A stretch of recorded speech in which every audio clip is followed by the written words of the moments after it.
Jen. 7. 7. I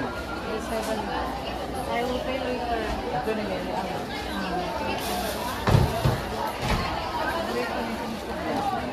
Kung siya magpalipot. Buwan naman eh, 0.6. Ato lang, milian bayad. 10.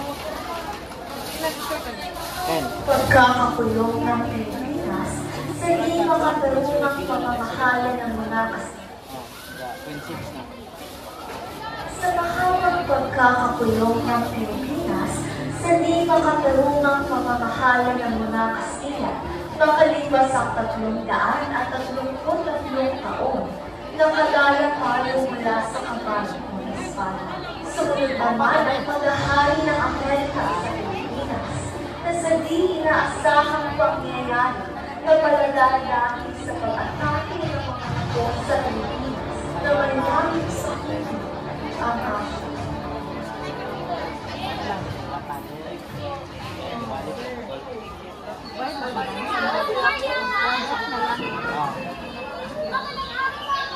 Captain!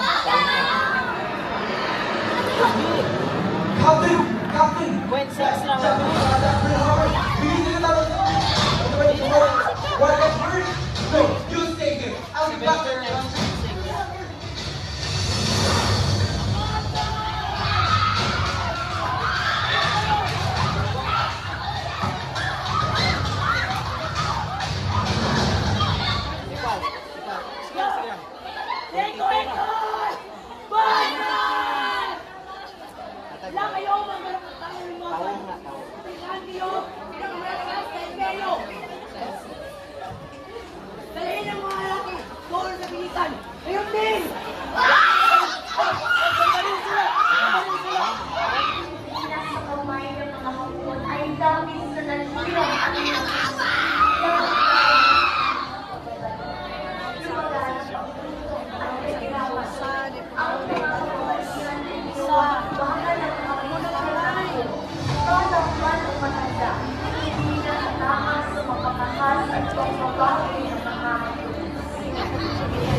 Sa haba ng kanilang nilalakbay, ang ilan ay nawalan ng malay, namatay sa gutom at ang mga napapagod ay pinakarusahan.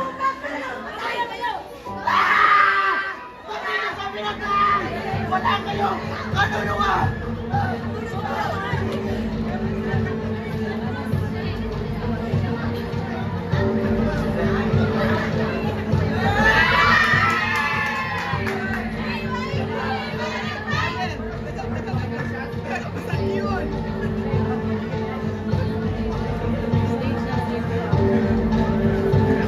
Drama na nila, Bruna mo sayaw ganina ko bitaw. Di ba siya yung sayaw? Kan estudyante yun, ultra sa. Kan estudyante. Sila sa pakahon. Sa kabila ng mabait na sila sa pinakaharap ng ating bayan, hindi ay wala ng pag-asa ang umaban ng mga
sakripisyo at pagpipirang ay nabuhay ng unti-unting pagkamit ng kalayaan sa paglisan ng hamon sa Pilipinas.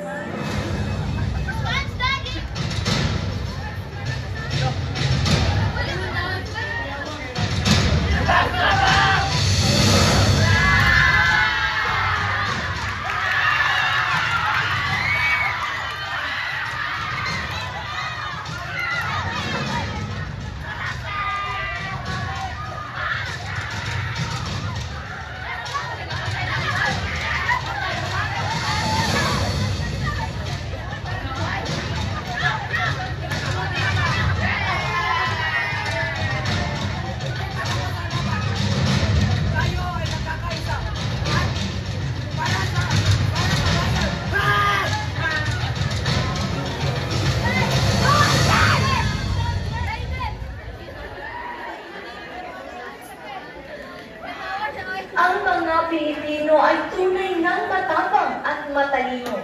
Sa gitna ng mga pananakot, handang magsakripisyo.